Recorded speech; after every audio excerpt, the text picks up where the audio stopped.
I've always been great with numbers. That's why I kind of like getting into the finance industry. Would you consider, sending me some business? You can't fake your way through it. If you don't want to be there, there's the door. I'm pretty strong when it comes to getting out of heat cases. I've been called the AUS King, automated underwriting system, and I'll do it 15 or 20 times. I'll get 19 fails, and on the 20th time, I'll get somebody to pass. We have 283 lenders. If you go knock on 5 builders' doors right now, you'll get a deal. And I was scared to go underneath the 620. I've gotten super comfortable going down to 500 credit, FHA. That equity in the meantime, this distance is growing and growing and growing and growing and growing. And the renter has nothing to show for that.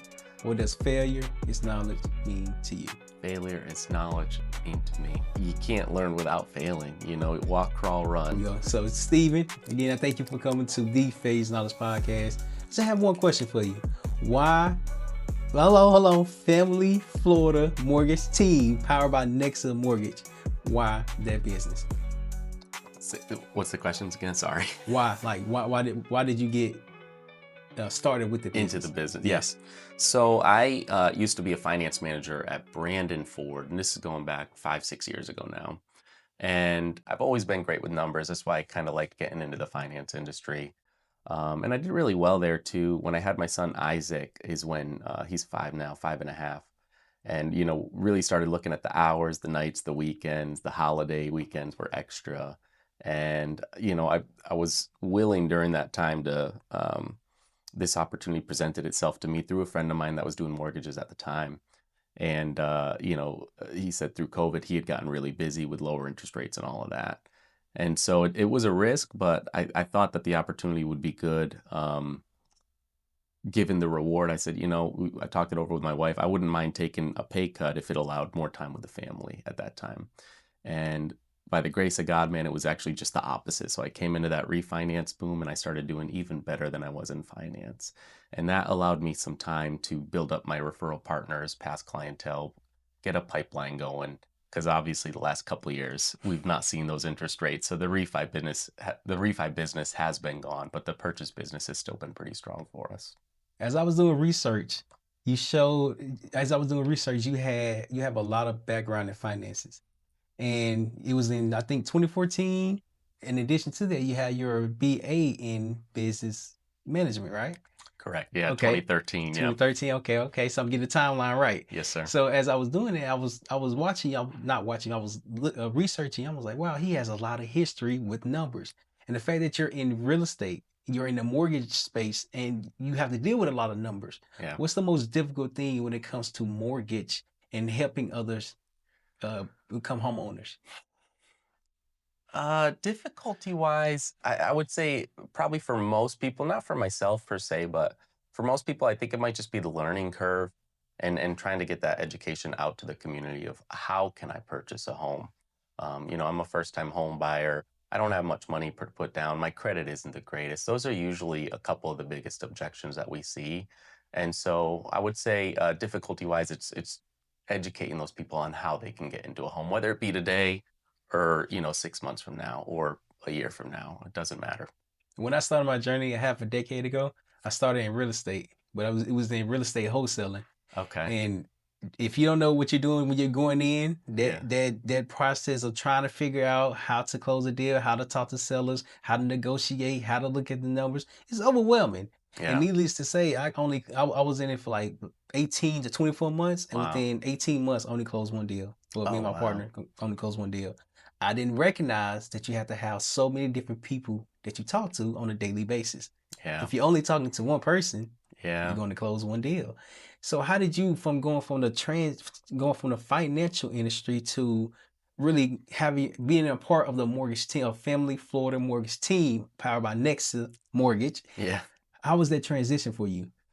Yeah, it definitely is not easy. And I think I was really fortunate given the time. So rates were low and the market was strong. I mean, you saw housing prices went through the roof as a result. And so everybody wanted to buy a house back then. Everybody wanted to refinance. I live in Epperson, so we have, now we have about 4,000 residents on our social media page. You could just make a post there and, several people would be hitting you up for a refinance. As of lately, I've been doing a lot more HELOCs because nobody wants to refinance with the higher interest rate, but they still do want to tap into that equity in order to pay off other debts, maybe do some home renovations, build a pool, do other business opportunities, things like that. But over time, yeah, it takes time. You know, for you got to ask yourself like this. You were in the real estate industry for a short period of time, but you know, going to a realtor that even a realtor that's a friend of yours, and it's like, hey, I'm new to this. Um, I know you probably have been working with somebody that you know and trust for years now, but would you consider, you know, sending me some business? And that's a hard ask, you know. You really I found that over time I would prove myself and I would earn it. And throughout the years, I've developed what I would say is five basic pillars where I'm able to get all of my business from. I didn't get them all up front or all at one time, but over the years, I've developed those five pillars where I can pull most of my business from. You make it sound easy. You make it sound real easy. I don't know if it's the army in you or I don't know. You make it sound easy, man. It's not. It's not. I think coming in, if you have a strong network, I think you're gonna get a great head start on that. You know, if people have to know, like, and trust you. So it's not enough. You know, someone could know you and like you, but if they don't trust you, then they're not gonna send you their business, and vice versa. They could trust you, but if they don't know who you are and if they don't like you, then they're not gonna send you your business. I recently was in a digital course and they talked about how people do business with people who know, like, and trust them. Yeah. And I didn't recognize that's for every business. It's not just for your business. No, it's for every business that you're a part of, that you're around. And for you to really build that relationship around, you're coming in new to the industry and you're building the relationship, that network aspect is a lot of things people miss starting off in real estate, in the mortgage space, and trying to in the lending space, in the HELOC space, Yeah. the networking space. The networking is what people lack. Yeah. How did you know? Well, if you don't know this, somebody knows this, and let me go meet and introduce myself to them. Yeah. Actually, funny story is the networking was the last of my five pillars, believe it or not. I'm a very straightforward person. I don't sugarcoat. I don't like to lie. I don't like to schmooze. I don't want to go to these events that to me come across fake and, you know, I buy you a drink and here's my card, you give me your card, and then guess what? We never talk to each other again. It's superficial to me and it's just not how I like to do business. Um, but through a friend of mine within the past, I would say 18 months, I actually was able to join a really strong BNI group in the area that's very heavily involved. 52 members. I'm the mortgage seat. I had to compete for that seat. There was, I think, five applicants, believe it or not, that I had to compete to get that seat for, and some big names too. But just an active chapter where what I liked about the BNI more than these other, you know, I won't say any names, but more than other networking groups is that, you know, the accountability aspect, that army aspect of it, I should say. It's like, you know, you've got your app here and we all put our numbers in for the week and this is how much referrals I've sent into the chapter and this is how many referrals I've received from the chapter and everybody, there's no overlap. We all do. There's a one realtor, one mortgage person, one insurance person, one title company, one plumber, one electrician, and so on and so forth. So we don't infringe on each other, but at the same time, it's like, hey man, you're kind of slacking. What you haven't really been sending you know, so everybody can see each other's numbers, and that's what I like about it. Is there's no good faith going on. You know, and I don't mean to make this about BNI, but to me, it's been the most real form of networking is the accountability. Everybody can see each other. Everybody holds each other accountable, and so you know you can't fake your way through it. If you don't want to be there, there's the door. BNI, I was in. So I'm originally from Little Rock, Arkansas, Yeah. and I went to a BNI networking event one time, and they explained, well, when you're coming in, you're essentially just networking with everybody. If you're in one industry and someone else is in the same industry, it's gonna be hard to, like, network because both of y'all do the same exact thing. Yeah. Not knowing that there's a process behind networking, and then when you start to understand, well, you're actually building relationships. You're Right. actually making a difference. You said that that was one of your pillars. Could you hit the rest of the four or? Yeah. So networking was the last pillar that I added, and it's been great for my business. So some of the other pillars, I do lead generation, and that would I'd say is the most expensive one. Um, And by the way, not one of these pillars can stand by itself. If you're doing one or two, or even I would say three might get you by. But if you want to be like at the top of your game, you got to be hitting all five. So networking, I said, lead generation, social media, I started getting really good at in the last couple of years. So the social media, I'm telling you, the business is there. You probably see it a lot, especially for what you do.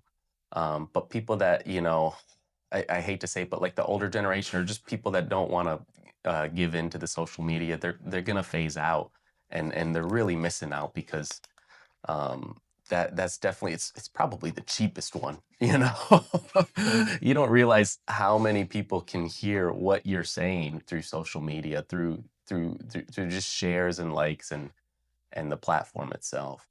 And then the last two I was going to say is going to be your referral partners, which take time to build and trust those relationships. And the last one would be past clientels, which is the most forgotten and probably another cheaper one. So I hit my past clients twice a year. They get a birthday card in the mail, handwritten, and we do a voicemail on their birthday and then the loan anniversary as well. So you can't forget them because they will continue to send you business, whether it be referral or repeat business. And that's probably the most forgotten pillar that people forget. I think those five pillars could apply to any industry. I really do. So name the five pillars again. It was Networking, social media, lead generation, referral partners, repeat client, past clients. Okay.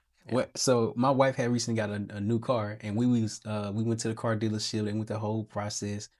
And the sales representative, he was like the sales manager, and I actually did a podcast with him. His name was Dave, Oh, cool. and he's been in the industry for the last 20 years, and he just started his business, the Red Box Plus dumpsters.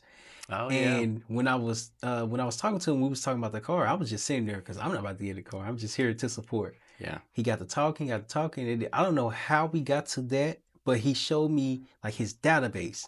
He showed me like everybody that he's done business with, and he was like, "Yeah, man, you can come around and look at it." Man, I went around and I looked at it, and he had 3,000 contacts Wow. since the whole time he been in the business. And he proceeded to say, "Well, what did he say? He said 44% I'm going to get referrals from." Like he was in depth with the numbers. He Wow. was really in depth with the numbers that he showed me. He was like, "Yep, that I get referrals from this."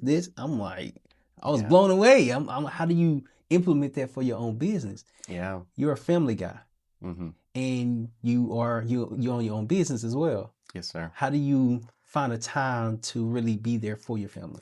That's one of the hardest things, man, because being a business owner and doing mortgages, you think that it's just one hat that you have to wear, and it's not what people think. It's you're the receptionist, you're the accountant, you're the marketer, the advertiser, the loan officer, the processor, the The counselor. everything. You just, yeah, you don't realize how much you have to take on. You're the social media person, you're the networker, you got to do it all.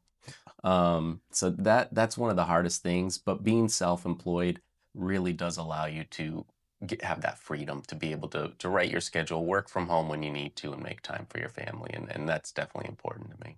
I read an article that you were recently. I think it said November 3rd, if I'm not mistaken, the one that you put on Instagram. And Oh, as I was, oh, you forgot about it. the neighborhood news article. Neighborhood, yep, Yeah, that's they the did a good one. job. They They wrote that. That they was did a really nice. phenomenal job. As I was reading it, I was like, wow, he's dedicated. He's committed to his family, and he's gonna do anything to make the customer happy. As I Yeah. was reading some of the testimonials, that's what one of them said. That you're willing to do anything, even if it's at midnight. Even if it's at midnight, I was like, that dedication. You have to Yeah, do everything. You have to find the customers. You got to follow up with them. You got to communicate with them. You got to go through the process with everything. It's easier said than done, but you find a way to make everything happen. for How do sure. you create a process to follow every single time you're interacting with the customer? So, one of the hardest things for me is delegating. I'm a control freak, and I wait too long to scale is my problem. Um, but the problem is nobody works as hard as you do, and nobody cares about your business as much as you do. So you really have to find the right people. And I've found several people throughout the years that I've began to delegate more and more to over time. But yeah, like, in that example for say, it's like you just have to tell someone, hey, look, I'm putting the kids down right now. I'm gonna get to you in 30 minutes, okay? I promise I'm gonna call you back. And then I got my LOA. I got my virtual assistant doing more cold prospecting stuff. I got my LOA more on the front end, and I have a processor that helps on the back end. So it definitely does allow me to free me up to focus on the relationships and definitely like, heat cases. I feel like nobody can. I shouldn't say that, but I don't know. I'm pretty strong when it comes to getting out of heat cases. I've been called the AUS King, automated underwriting system. I know how to work it. I know how to tweak the numbers. Um, I'm telling you, man, my son Isaac, he's autistic, and I think he gets some of those tendencies from me because I will sit there. I enjoy doing it. I'll sit at that AUS and I will just keep running it, and I'll tweak decimal points here and there, and I'll change the loan term, and I'll do it 15 or 20 times. I'll get 19 fails, and on the 20th time, I'll get somebody to pass. And that's one of the things I love about this job, man. It's like you go to Wells Fargo and they laugh you out the front door, but you come to me and I'm gonna figure a way out how to get it done. You mentioned something about HELOC earlier. Do you do the same what you just explained to me with the HELOC, or is it something different? So the thing with the HELOCs is we have a pretty unique HELOC product. It's a 5-minute underwrite. It's an AI system. It's a artificial intelligence underwriter that asks you a few questions. If the system likes you, then it auto approves. It funds in like a week. So it's a much faster process than any bank HELOC. Um, as far as being able to tweak that one, you can't, and I don't focus on them as much because they're usually smaller loan amounts. So, people want to take out 20, 50, sometimes they take out 100 or 200,000, but because of the loan amount size, it's not something that I focus on as much. It is something that we do offer. Um, and then, the refinance as well, it just depends. If someone's at I try to look at them both. So if someone's got a 2.5% interest rate and they owe $300,000 and they want to take out, say, 100,000, and the interest rates now are, closer to 6%, we'll say, probably doesn't make sense to do the refinance. That's when the HELOC would make sense. But let's say that same person owed $100,000 and they want to take out $100,000, that 2.5, 3% versus that 6% or an 8 to 9% HELOC on the second. Well, then the refinance might actually start to make more sense. So in those scenarios, I will run the blended rate calculator to show them, hey, this is what your true interest rate is when you combine the two loans. And sometimes that does make sense for them. The way you just Sorry. explained it, I can tell you love it. Yeah, for sure.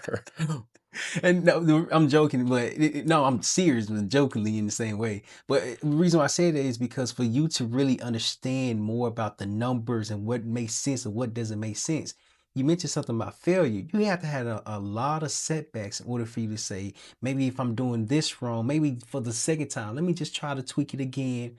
Why Mhm. why don't you let failure stop you from figuring it out? Because when someone's house and their future and their family's on the line and you're the only person that can help them, man, I hate to give up, man. I hate it so much. I will try everything. I really will. You know, I guess it all does boil back down to the family. I mean, you're looking at those kids, you're like, where are you gonna live? You know, where are you gonna stay? So it's definitely important. It's something that I take very seriously, but that would be my answer. So the family Florida mortgage team powered by NEXA Mortgage. Florida Family, yes.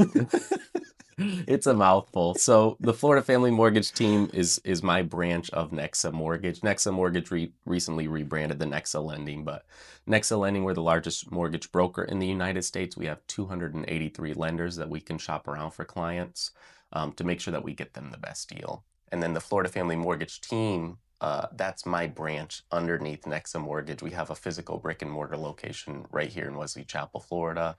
That also opens us up to the state down payment assistance programs, because the corporate office is in Phoenix, so they're not open to those. And the reason why I just brought that up because I'm glad you just explained that. I was reading some of the reviews. I was doing some research on you now. Doing some research. And when I saw one that you care for your customers like you care for your family, the brand name or the branch name that you develop, Family Florida uh, Mortgage Team powered by NEXA Mortgage, is really felt through your presence, through your expertise and how you communicate with people. Yeah. Your family is important, and you make other people's families feel more important. Yeah. Yeah. 100%. Um, I talk about my why. I don't know if we're there yet or not, but I talk about my why sometimes. And for me growing up, my family was very, very poor. I grew up in a two-bedroom trailer, one bathroom. Couldn't have been 700 square feet, And I got a brother, two sisters, my mom, my dad. We had a dog at the time. We lived super tight back then. My dad was a pastor, brought us up in the church. Nothing that he ever did wrong, just we never had any money. And so what I remember growing up would be, going to school and getting made fun of for the clothes that I was wearing or the house that I grew up in. And I remember never getting what I wanted for my birthday, never getting what I wanted for Christmas. Um, and I remember, man, just feeling so helpless at that time because it, you, you're a kid, like as a kid, there's nothing you can do. What can you do? I'm just a kid, you know? So when I turned 12, I got a newspaper route and I just started getting more, as I got older, I started getting more and more newspaper routes. And I've been working my whole life since I was 12 years old. Like my biggest fear is looking at my kids and like telling them we got to go back to the trailer park. And then now you get made fun of when you go to school for where you live. That's my wife hates that about me. She hates how much I work, probably. I think she does. But that's my deepest fear, man. Is looking at my kids and seeing them get made fun of for the house that they grow up in, something they totally can't control. Um, but going back, so I would, getting these newspaper routes, I would start to make a little bit of money. And back then I would just, buy like nicer school clothes or, the dumb Game Boy that I always wanted that I never needed, you know what I mean? But back then it kind of meant something. And I'd help my parents out with the bills a little bit. And as I got older, I just knew that like I didn't want my family to have to live like that or worry about that. So it's something I've always carried with me. It's why I take my job as seriously as I do. Um, and when I look at these other families, when I get them into houses, that's honestly what keeps me going every day is knowing that their kids won't ever have to feel like that. Mm. Again, I was doing a lot of research. Yeah, And when I saw how you was raised and how you came up, I was like, dang. Well, I'm from Little Rock, Arkansas. And I was raised by a single mom who raised three boys by herself. To yeah, be raised by a woman is not bad because a woman does a lot. They can teach you a lot. They can teach you responsibility, manner. What's it called? yeah, Manners, and like just to be a presentable young man. yeah, But for a boy to become a man, a boy has to learn from a man because there's mm, only so much a woman can teach him. yeah, And when I started to really understand, like, oh, we all have some type of setback. Our why is from our past, and our past is preparing for our future. yeah, And it might seem like a what's called workaholic, but you're working in your purpose. yeah, For you to find your purpose means that you turn to setback into success. yeah. How do you define success? Man, I hate to overuse it, but I feel like a lot of my riches are measured in my family, man. When I look around at the blessings that we have and the house that we live in and the vacations that we're able to go on and the times that we're able to spend with each other, uh, to me that's success. Um, Money, all that stuff, at the end of the day, it doesn't really matter.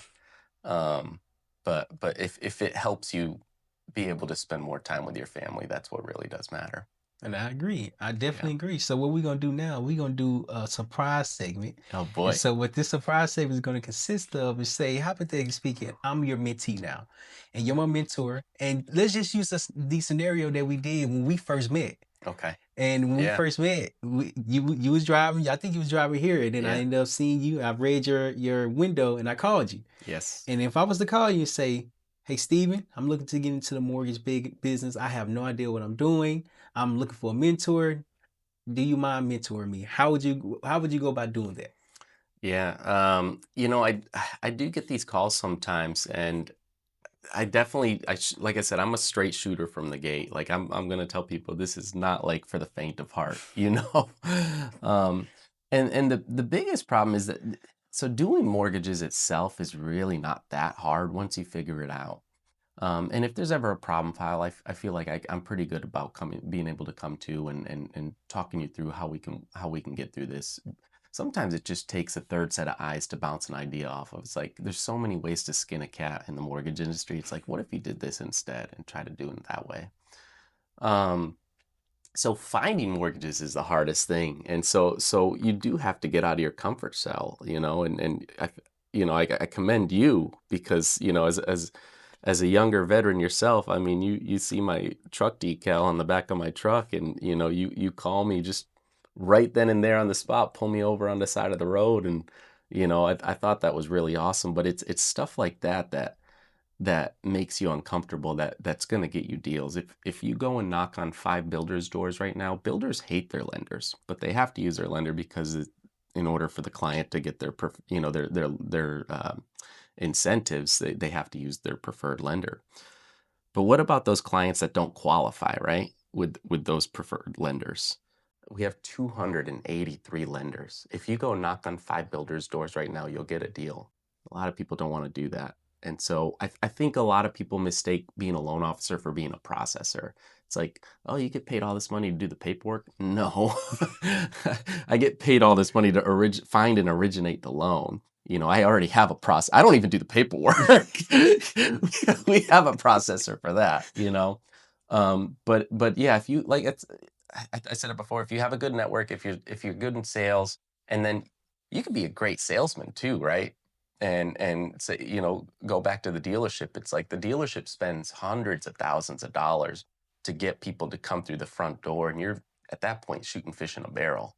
The price is the price. It's the internet price is already $10,000 off. Like we're below invoice as it is. Um, but now going back, you're the marketer, the advertiser, the networker, like, so now you're responsible for bringing those clients through the front door. And that's what I would say is probably the hardest thing about what I do. But if you're willing to get a little uncomfortable and put yourself out there, then yeah, you could definitely make a great living doing this. So give me 3 steps. So I come to you as a hmm mentee looking to get into the mortgage business. What's the first thing I need to do? It's so you got to get licensed. Step one. Step one. So Get licensed. 20, Okay. 20 hours online, 22 hours, 2 hours for the state of Florida.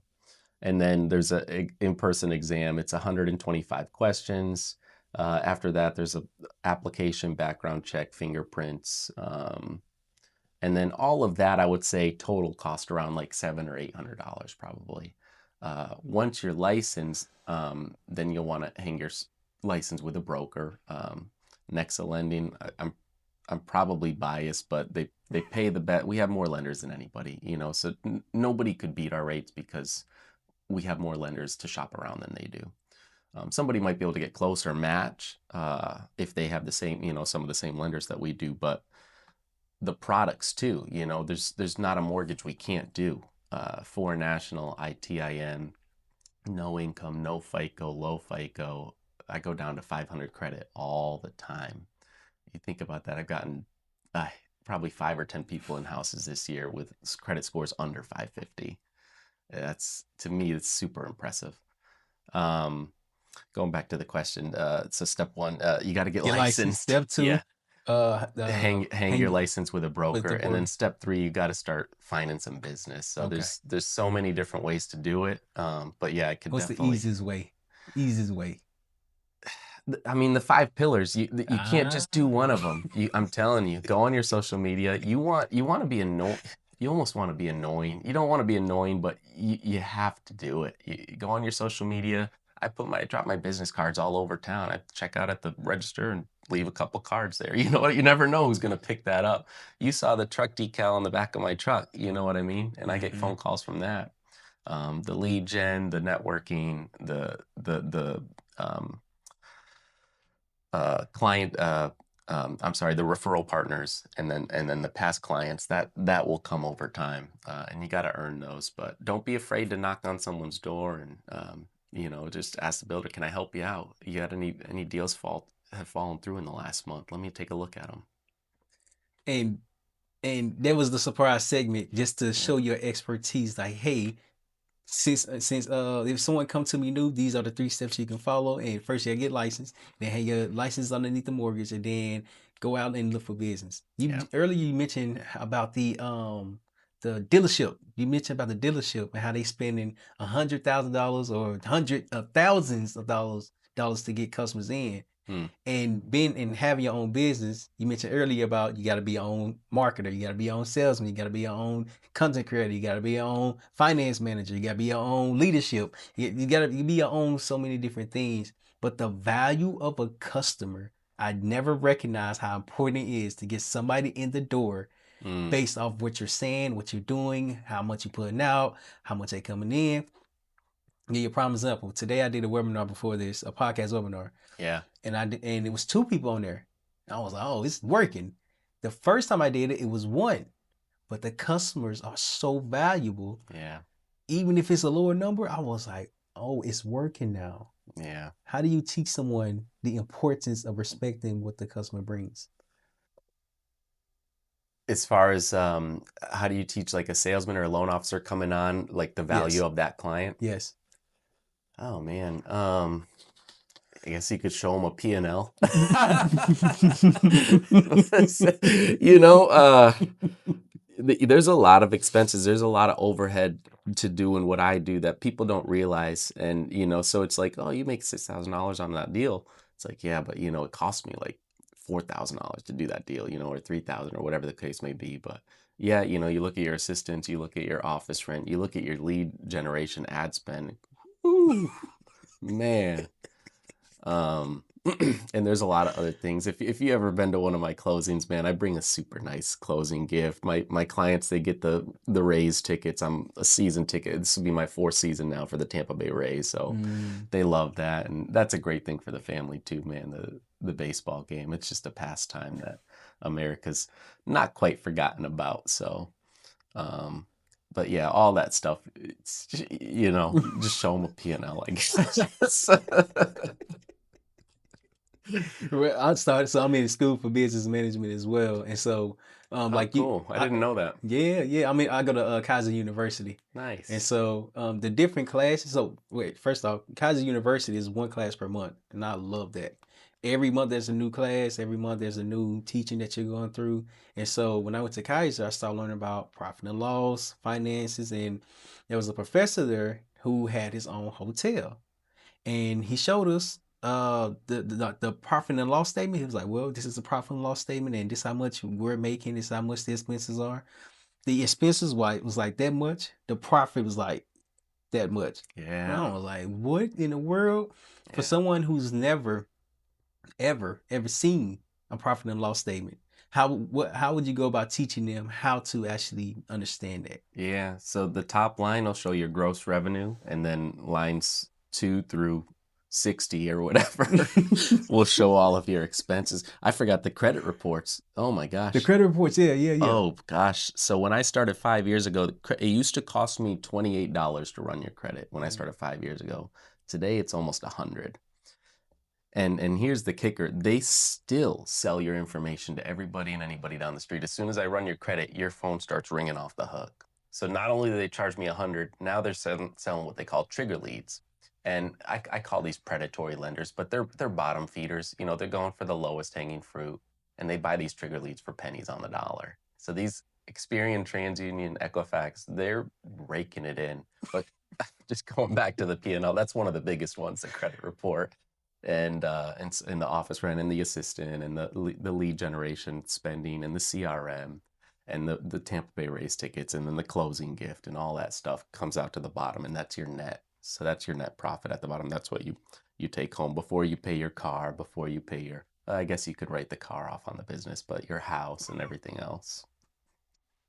You also mentioned because I read as well the FICO. I'm glad you brought it up. You help people who has a 500 credit score FICO get into homes as well. When I saw that, you're really committed. You're really but now talking to you is like, oh, you're committed because you know how to maneuver, play with the numbers, you know. Yeah. And when you first got your first person who had a 500 credit score in the home, what did that mean to you? Man, that to me it was eye-opening because my first 2 years in this business, like, I was actually working for a local broker prior to NEXA. And I was there for not quite 2 years, year and a half, maybe 20 months, something around there. And I was scared to go underneath the 620, and they didn't have as many lenders either, too.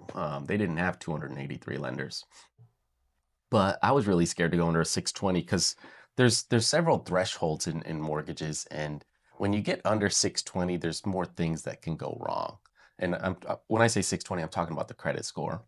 And so that first 18 months to 2 years, I was super nervous to go under, a 620 credit score, just from being new and not knowing what to do. And then as I slowly dabbled my feet in the water, I got more comfortable going down to 580 as the next threshold.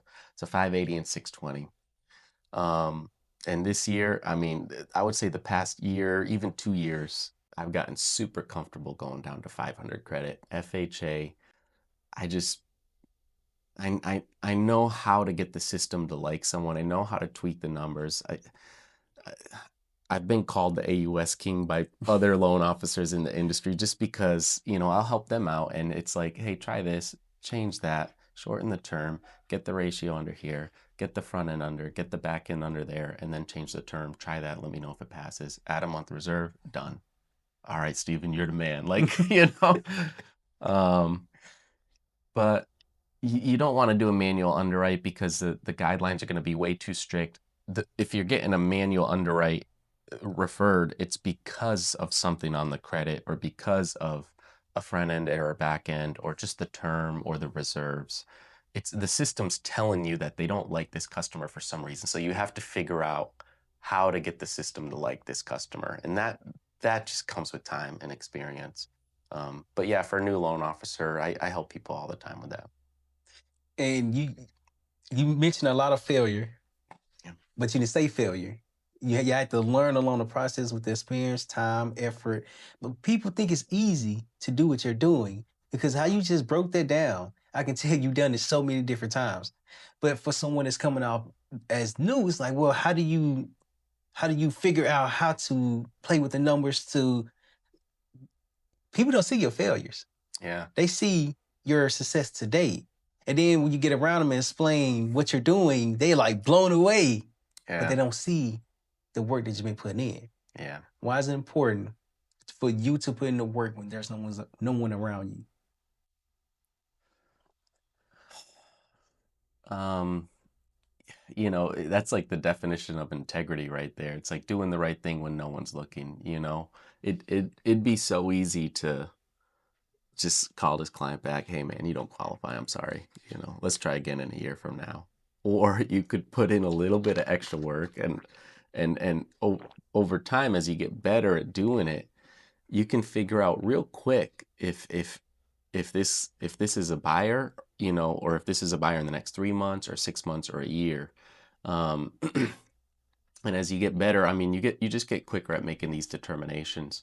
But I'm telling you, there's not a lot of people that will venture under that 580 credit score, and it's like I said, it's not easy. It really isn't. If it was easy, I feel like everyone would do it. But it's an underserved market. It's definitely a market I love serving. Um, and yeah, doing the right thing when no one's looking, to answer your question, it's important because at the end of the day, tying it back in, you are helping those families that otherwise they're just going to be renting for the rest of their life. Without you, they're never going to be a homeowner. I don't know what I saw, but you broke it down. You said if a homeowner is renting a home for the next 5, 10 years, they're paying $10,000. But whereas if they are owning the home, they get $100,000 within 5 years, 5 or 10 years, I think is what it said. Yes, so the average, yeah, I remember that was in the new neighborhood news article. The average net worth of a homeowner is greater than 10 times that of a renter. And over time, two things are happening when you buy a house. It's almost like this. It's like you make your mortgage payment, you just threw another 750 in the bank. And it's like a bank that you can't even touch right now. You know what I mean? So you just keep doing that and you keep doing that. And so as time goes on, the home is appreciating at say 4% a year, 3 to 5% on average. And while that's happening, you're paying down the principal balance. So principal balance is going this way, home value is going this way. All good. And that equity in the meantime, this distance is growing and growing and growing and growing and growing. And the renter has nothing to show for that. So in 5 years' time, I think was the stat. I said, average homeowner, $300,000-400,000 house is going to be looking at like $100,000 in equity, and the renter's still going to have less than 10,000 in their bank account. And I can test for that. I was 21 because I'm married for my second time, and so my first marriage, I was looking at the numbers. I was like, okay, well, if we rent, because we was in California, if we rent, the rent is like 18 to 2100, right? Okay, how much is it to own your home? It's the same price. Yeah. Why? It's actually a little bit cheaper. A little bit. Yeah. But then, like, we was there for 2 years. Mind you, was in California. Yep. 2 years, our equity went up to 100K. Wow, 2 years. That was during COVID as well. During COVID. And that was a VA loan, I take That was it? Yep. So you put no money down. No money down. And you had $100,000 in 2 years. Or you could have rented. And had nothing. Right. And had nothing. So to attest to what you're saying, that's actually true, because you're not just waiting for the equity. You're paying down.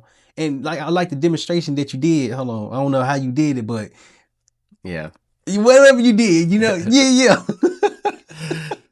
Well, think about it like this, right? So you have a house and now you want to buy an investment property, all right? And you put your 20% down, you buy an investment property, your mortgage is $2,000 a month. You're not going to rent it for $2,000 a month.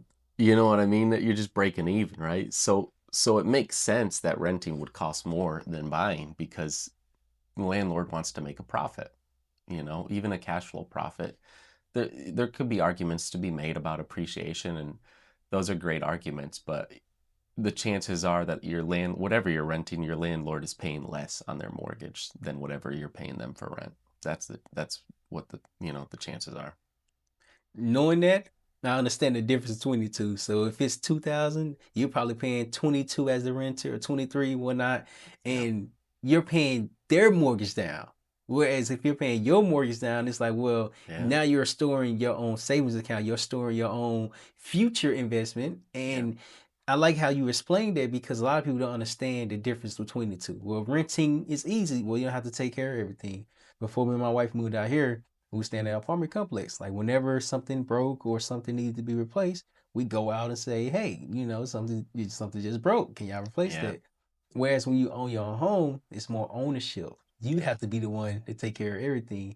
But I like how you are there to guide them through the process. For sure. And renting, I would say the only time it really makes sense is if you're planning on, you don't know where you're going to be. You're like, Steve, I'm here. My job's got me here for the next like 18 months, Yeah, it's going to make sense to rent for that person.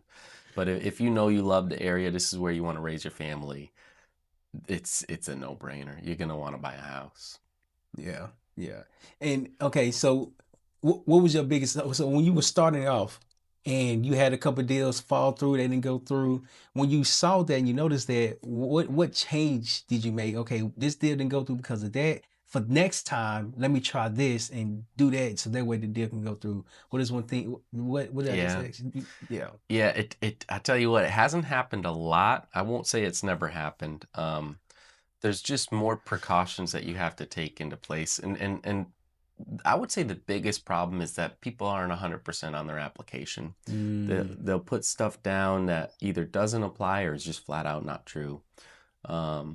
I had one, this is going back years, and the client didn't list that they had a side hustle going on their tax. When I brought it to their attention, they were like, Oh yeah, no, that ain't nothing. Now that's just something I do on the side, you know. Well, this got a $10,000 loss for last year. What? You know, That's well, crazy. guess what? That goes against your W-2 income. So, you Mhm. know, that one was a problem.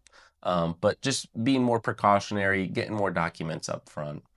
I've tried to get to a point to where, you know, realtors, they see my pre-approval now and they're like, they're already cashing the check, you know, because it's as good as gold. And it goes back to your one of your five pillars. Yeah.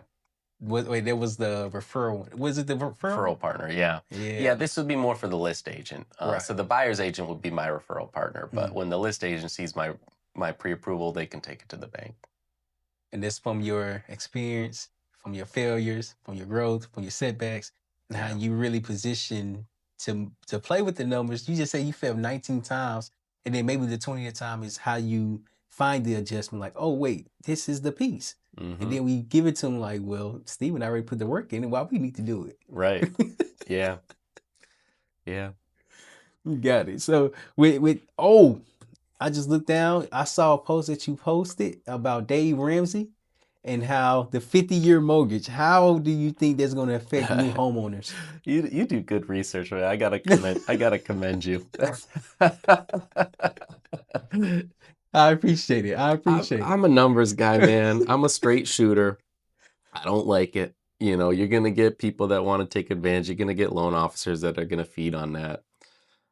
I suppose I don't like it. I don't like it. I've done the math. So a 15-year to a 30-year mortgage is a difference of about a half a point. Sometimes it's even a little bit more than that. So you have to assume that going from a 30-year mortgage to a 50-year mortgage is going to be at least that half a point difference. And when you do the math, I plugged in a $400,000 house, one at 6% and one at 6% on a 30-year and 6.5 on a 50-year. Client saves $100 a month on that mortgage for an extra 20 years of their life. And the argument's good, well, they're never gonna have the mortgage What? for 50 years. No, but the break-even point, that's Yeah. the problem. The point at which they can sell and not be upside down is much greater. That's what I don't like about it. Homeownership should be about building wealth. Yeah, you want to have a fortress for your family. Yeah, you want to have a place to call home. But it should be about building wealth. The predatory stuff, man, the temporary buy downs, the balloons, I don't like them. I don't like any of that hocus pocus. I'm not for the fog, man. I'm just a straight shooter. I will tell you how it is. Even the down payment assistance, I tell people, hey, this is non-forgivable and it comes at a higher rate. I let them know up front, you know. So you're a straight shooter. Hmm. What was your job in the army? Technical engineer, land surveyor. Technical in so you did a lot of data information. That, yeah, tying back into the math, I enjoyed, you Now that makes know. sense.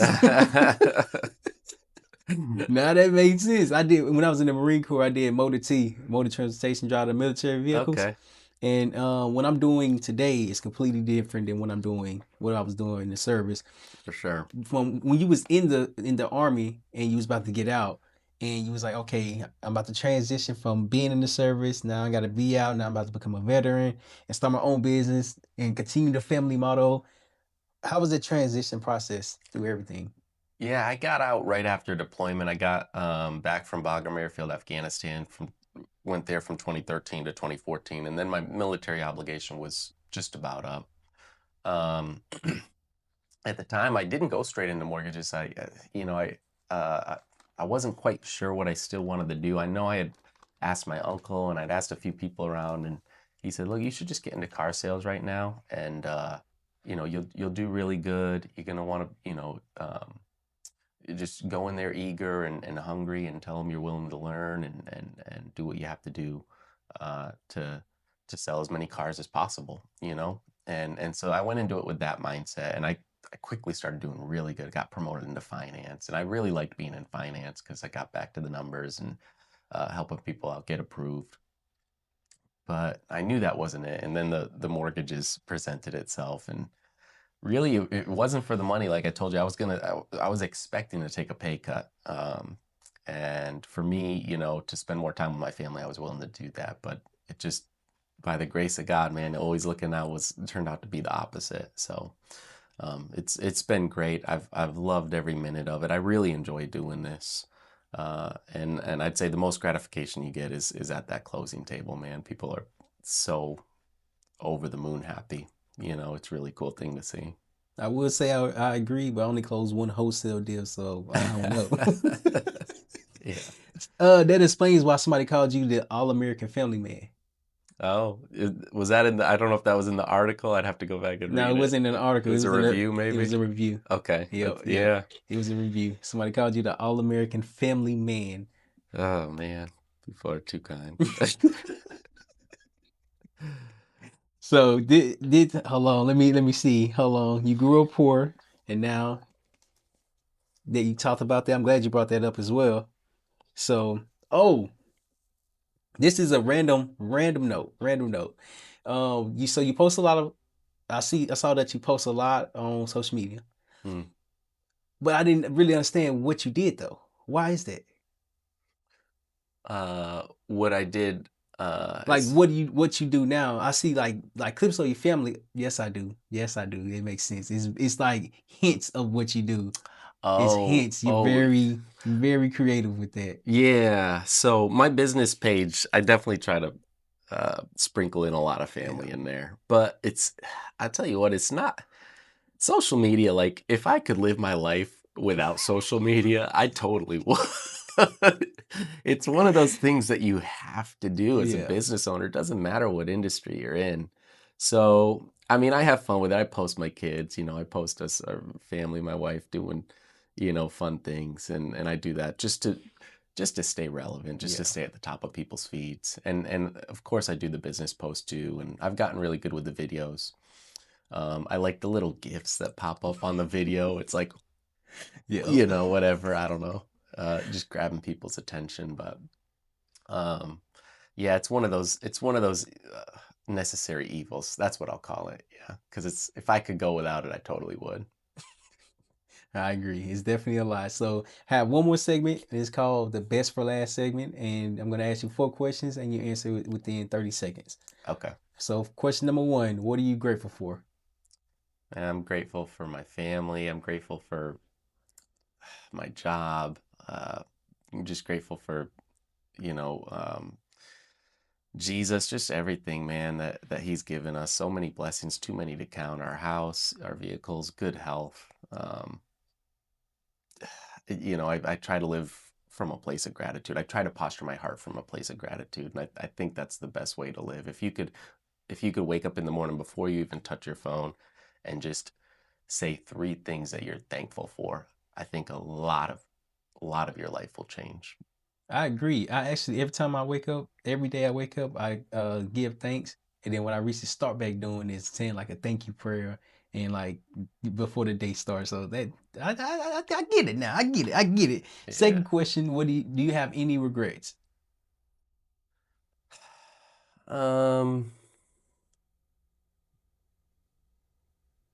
I don't know. I'm trying to think. I mean, I got out of the army. I'm glad I did. At the time I did. I didn't want to do the 20 years. Yeah, you could It's relate brutal. to It's brutal.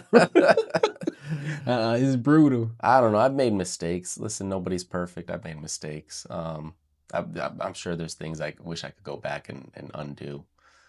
But I try to live my life in a way now that I won't have any regrets moving forward. Okay. Question number three. Mhm. While having your own business with the Family Florida Mortgage Team, powered by NEXA Mortgage, what is your biggest takeaway from that? Uh, I'm so sorry. You're gonna have to chop this part. Can you repeat the question? Yes, question number three. Okay. So while working at hold on. I studied Family Florida Florida family. Mortgage Yeah. Team, powered by NEXA Mortgage. What is your biggest takeaway while having this company?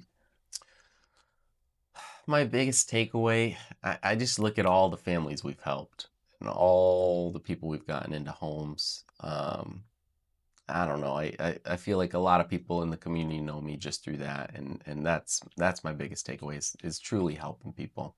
Okay. Yeah. Okay. And then last question. What does failure is knowledge mean to you? Failure is knowledge mean to me. You can't learn without failing. You know, walk, crawl, run. Same as the army. It's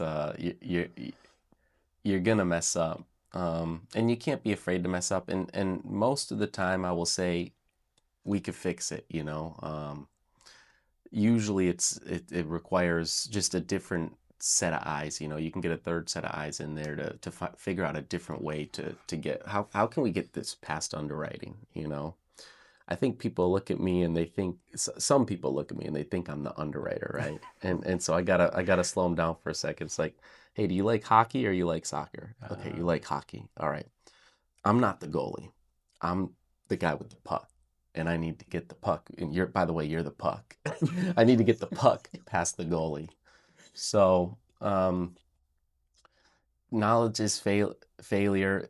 It's a strong failure is knowledge. It's a strong name, man, because there's a lot of truth to it. And you're gonna fail, and the key thing is to learn from your failures. If you don't learn from your failures, um, then that value's lost. But you just make sure that you don't make that mistake twice. You know. That's powerful. Okay, Yeah. so how can people find you? How can I learn more about the Family Florida Mortgage Team powered by NEXA Mortgage? How can they learn more about you? Yeah. So our website, floridafamilymortgageteam.com. Instagram is stephen.oliver.mlo. And then Facebook would be Stephen Oliver, branch manager, I think. Um, and then it's got my NMLS number 200-2819. That's a long one. But if you just Google, you know, Florida Family Mortgage, you could Google NEXA Mortgage. We have more 5-star reviews than anybody in Florida for NEXA. We're up over 130 now, so we'll usually be the first person that comes up for NEXA. Gotcha. Stephen, man, this was incredible. So I'm about to stop recording. I appreciate it. Oh, thank you, man. Thanks, Terrell. Again, Stephen, I appreciate you for coming on the Phase Knowledge Podcast. What was your biggest takeaway while being on the podcast? My biggest takeaway, Terrell, you're a great man. You're young, you're hungry, and I can see that. And failure is knowledge. I love the company. I love the idea. You know, you pull me over on the side of the road. You're like I said, you've got that drive in you. I can see it, and you do your research, man. I mean, the amount of information and questions that you brought, and all the research you did on me, I was super impressed. It definitely made everything just go really smooth. It made the conversation really natural, and I really appreciate you, brother. Thank you. For the person who's coming on next, what is one piece of advice that you can offer them? Just be authentic, be yourself. I'm a straight shooter. I think people can see right through it when you're being fake, you know? And so it really doesn't matter what you do for a living. Be yourself. Be someone that people are either going to like you or they're not going to like you, but be yourself, and those people are going to want to work with you. And if they do, it's because they're like-minded people. I agree. And last question. What is one thing that can potentially improve on for the next guest? Man, you did a great job. You brought all this super nice equipment. I didn't even have to go anywhere. You came to my office. I don't know. I don't know if I have any suggestions for you. You brought water. It's been great, man, honestly. I don't have any. You did a great job. I don't have any suggestions. Yeah.